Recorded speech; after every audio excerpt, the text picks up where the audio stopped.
Fijian chiefly system, a case study. By way of clarification, I want to preface my remarks with some general observations. First, I think that given that the word Fijian now applies to us generally as citizens of Fiji, I still think that its use in this context is valid because it's describing a system that's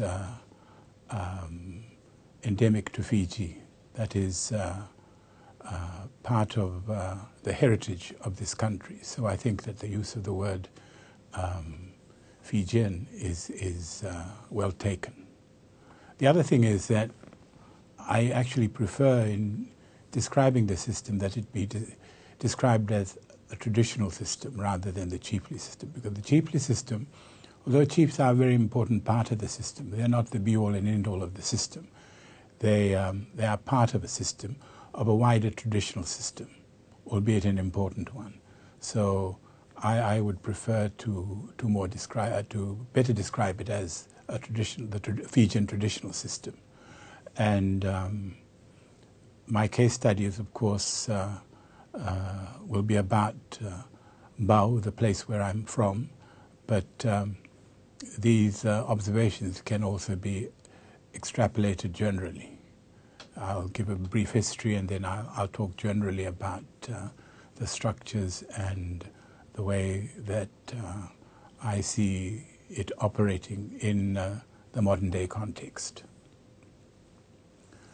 The rise of Bau, I think, has been placed by historians in about the 17th or 18th century. And the Bau comprises three villages: Bau, the village of the chiefs; Lasakau and Soso, the villages of the fisher folk. But together they form what is called the Yabusa, which is the collective title by which the people of Bau are known. We are part of the Yabusa.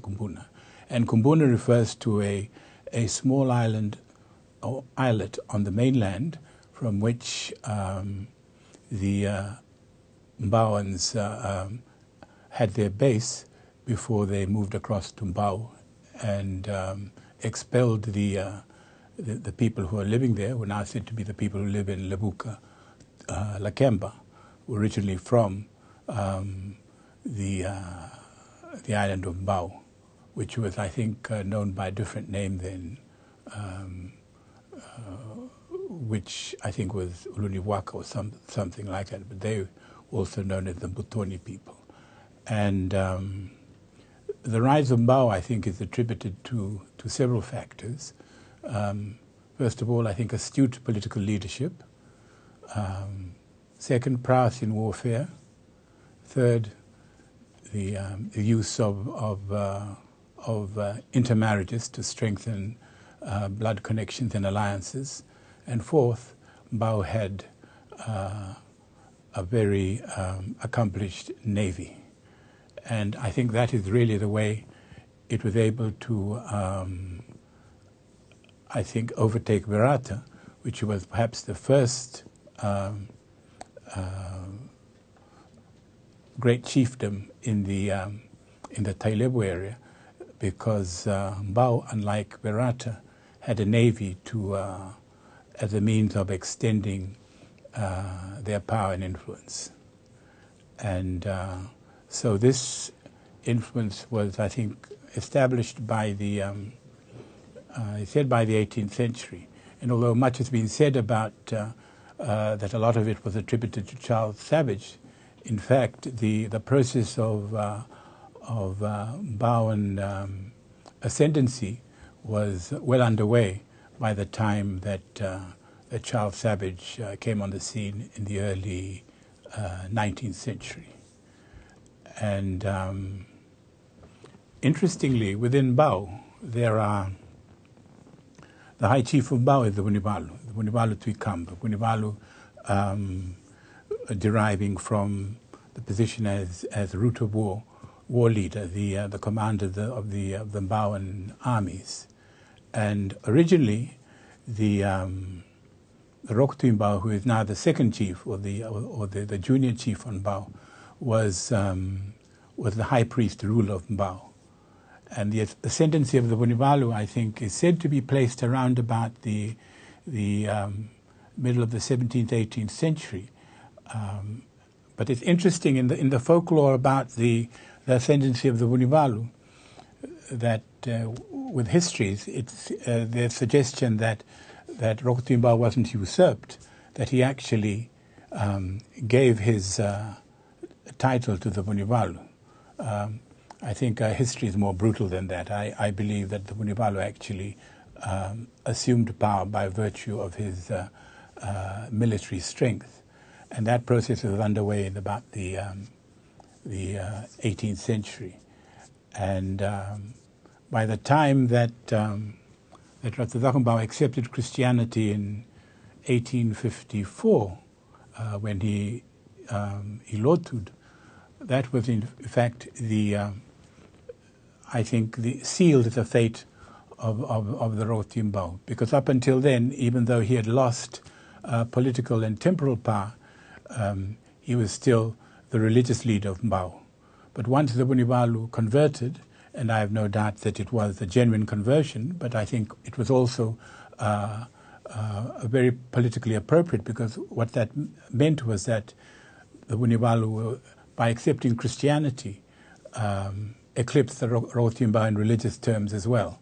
And so the Battle of Kamba, which was fought a few years later after the Vunivalu had converted, was actually a rearguard action by the forces of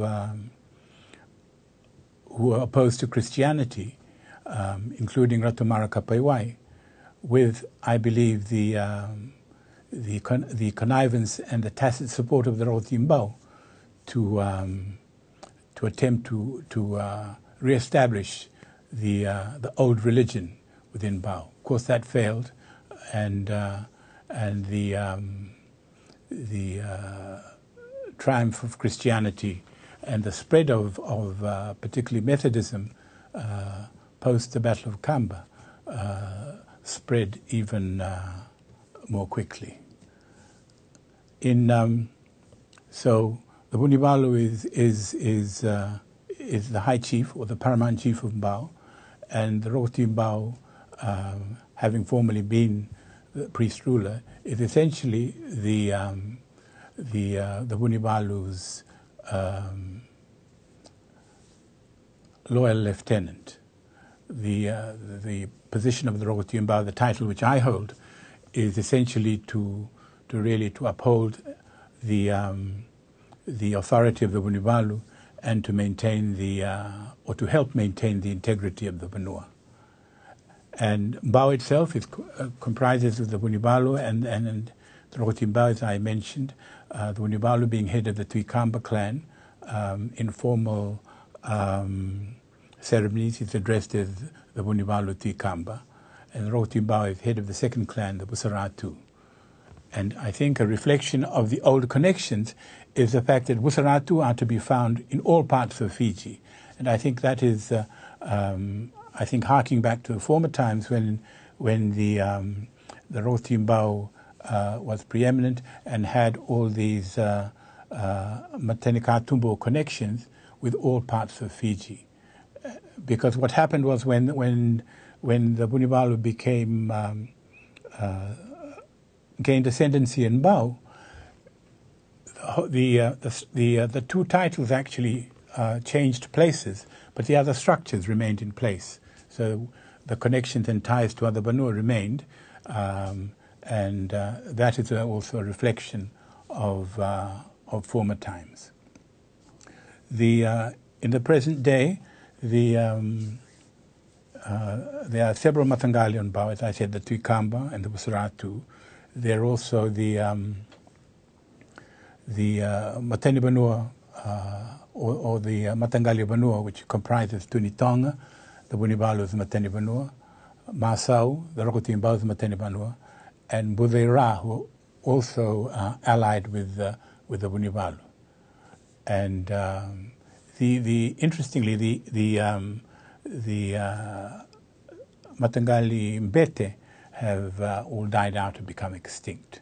And then, of course, you have the Soso and Lasakau, the fisher folk, which have got their own Tokotoka and Matangali. In fact, Lasakau, who were actually the skilled seamen or seafarers of Mbao, are actually known as the Mbaike Mbao, which reflects their position in sometime in the 19th century, when there was a plot to assassinate Ratu Joni before he became Vunivalu, and the people of Lasakau actually provided refuge for Ratu Joni, and the Mbaike Mbao is a reflection of the role they played at that time. In other words, protectors of the Vunivalu. The system itself is one which works largely by consensus. That although some commentators describe it as feudal, if one looks at the feudal system in Europe in the Middle Ages, there the king and the barons had actually power of life and death over the serfs. In Mbao, that was perhaps true only to a certain extent. That really the divide between the chiefs and people who were categorized in the various roles that they played within the society, as in the warriors, the Mbati, the Ngwanendao, the fisher folk, the artisans or the Mataisao, the Mbeti or the priests, all had specific roles to play. And those of chiefly rank, or those who called themselves chiefs, had authority, but that authority was not absolute. It was subject to the checks and balances and the way that society at that time operated.